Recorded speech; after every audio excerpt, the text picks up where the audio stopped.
رحیم السلام علیکم۔ ایک تابعی عمرو بن مامون رضی اللہ تعالیٰ عنہ کہتے ہیں کہ ایک مرتبہ میں ابن عباس رضی اللہ تعالیٰ عنہ کے پاس بیٹھا ہوا تھا، اور یہ ان کے نابینا ہونے سے پہلے کا واقعہ ہے۔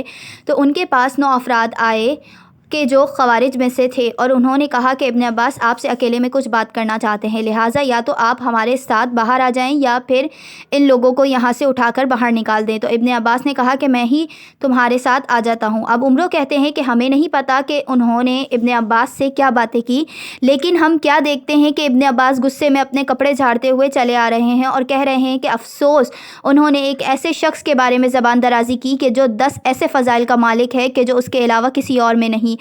انہوں نے ایک ایسے شخص کے بارے میں زبان درازی کی ہے کہ جس کے متعلق رسول اللہ صلی اللہ علیہ وسلم نے جنگ خیبر میں کہا تھا کہ کل میں اسے بھیجوں گا جس سے اللہ کبھی رسوا نہیں کرے گا۔ وہ شخص اللہ اور اس کے رسول سے محبت کرتا ہے، اور اللہ اور اس کا رسول اس شخص سے محبت کرتے ہیں۔ وہ شخص جسے اللہ کے رسول نے سورہ توبہ دے کر بھیجا تھا کہ وہ مشرکین سے برات کا اعلان کر دے، اور کہا تھا اس صورت کو وہی لے کر جائے گا کہ جو مجھ سے ہے اور میں اس سے ہوں۔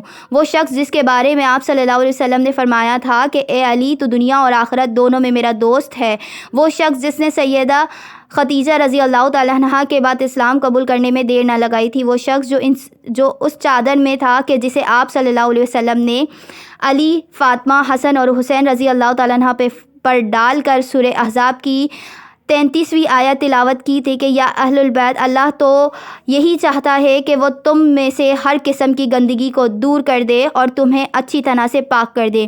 وہ شخص کہ جو ہجرت کی رات آپ صلی اللہ علیہ وسلم کے بستر میں آپ کی چادر اوڑھ کر سو گیا تھا۔ وہ شخص کہ جس نے تبوک کے موقع پر آپ صلی اللہ علیہ وسلم سے پوچھا تھا کہ کیا میں بھی آپ کے ساتھ چلوں گا، تو آپ نے منع کر دیا اور وہ آپ کے منع کر دینے پر رو پڑے، جس پر پھر آپ صلی اللہ علیہ وسلم نے فرمایا تھا کہ اے علی، کیا یہ زیادہ اچھا نہیں کہ تمہاری مجھ سے وہی نسبت ہو کہ جو موسیٰ کی ہارون سے تھی؟ اے علی، میں چاہتا ہوں کہ جب میں باہر جاؤں تو مدینے میں تم میرے نائب بنو۔ وہ شخص کہ جس کے بارے میں آپ صلی اللہ علیہ وسلم نے فرمایا تھا کہ میرے بعد علی ہر مومن کا ولی اور دوست ہے۔ وہ شخص جس کے گھر کا دروازہ مسجد نبوی میں تب بھی کھلا رہا تھا جب سب لوگوں کے مسجد کے صحن میں کھلنے والے دروازوں کو بند کر دیا گیا تھا۔ وہ شخص کہ جس کے متعلق آپ صلی اللہ علیہ وسلم نے فرمایا تھا کہ جس کا میں مولا اس کا علی بھی مولا۔ جزاک اللہ۔